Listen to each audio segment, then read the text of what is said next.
In the mid-5th century BC, the Roman Republic was a young state surrounded by foes: Etruscans to the north, the Latin League to the east, the ancient Sabines, Aequi, and Volsci tribes pressing from the hills. Rome lacked the might of monarchs, the treasures of empires. It had instead something more fragile: its citizens and their will. Amid this pressure stood one man whose name would transcend his time: Lucius Quinctius Cincinnatus, the farmer who saved Rome and then returned to his plough.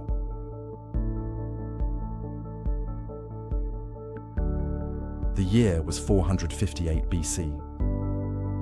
Rome was still a small republic, surrounded by enemies, torn by class struggle, and uncertain of its own destiny.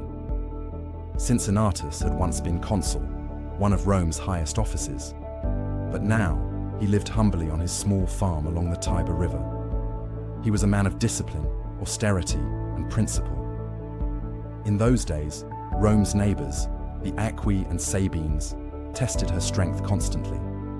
The Aequi lurked in the hills east of the Anio River, striking Roman camps at will.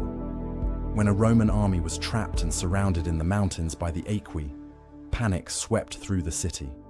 The Senate and Rome turned to its most trusted man, Cincinnatus. When the messengers arrived at his farm, they didn't find marble halls crowded with servants or guards, only Cincinnatus, bare-chested, working the land. "Lucius Quinctius Cincinnatus," they said. "The Senate appoints you Dictator of Rome." He rose without hesitation, left his plough, and donned the purple toga of absolute command, only to wield it for the people, not for himself. It was a moment that would define him forever, the man summoned from the soil to save his country. Cincinnatus wasted no time. Within hours of taking command, he mustered new legions and marched toward the trapped Roman army.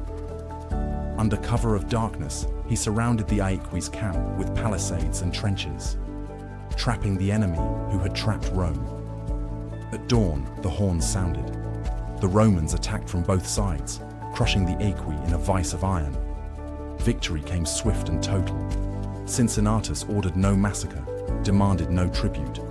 He simply commanded the Aequi leaders to surrender and sent them in chains to Rome. The Republic was saved, and its savior, now master of the city, held unlimited power.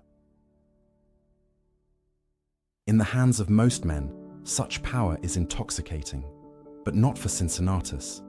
Just 16 days after taking command, with Rome safe again, he laid down his authority and returned to his fields.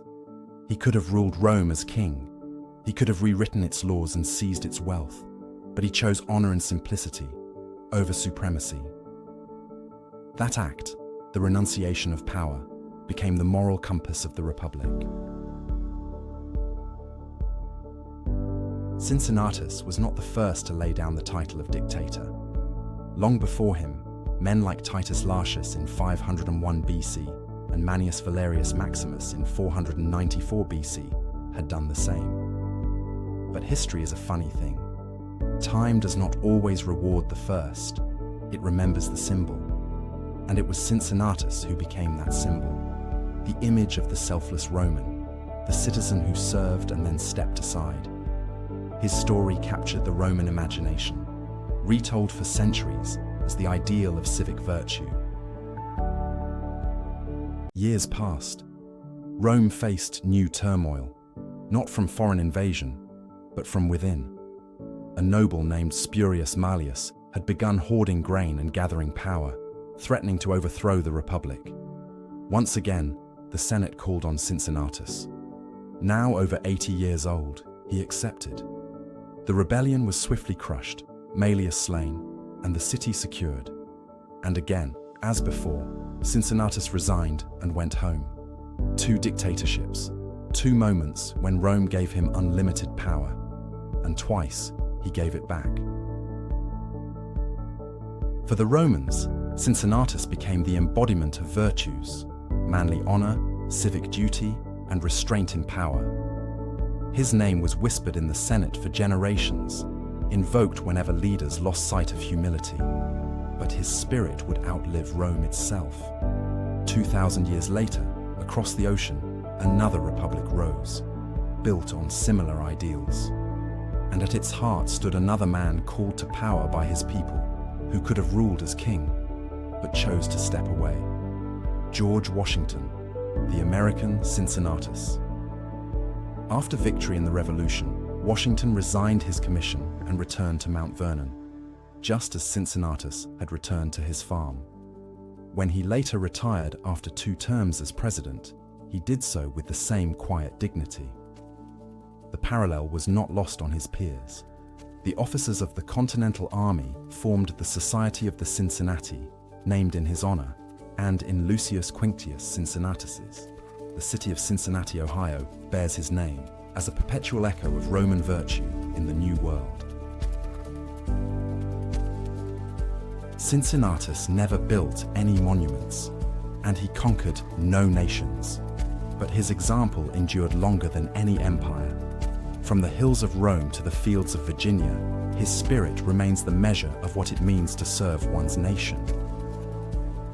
Lucius Quinctius Cincinnatus, a reminder to us all that sometimes the greatest act of leadership is laying down the crown and picking up the plow.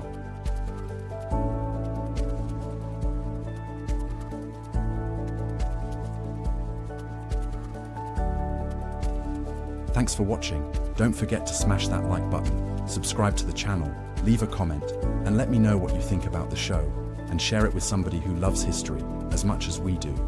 Until then, I'll see you in the next chapter.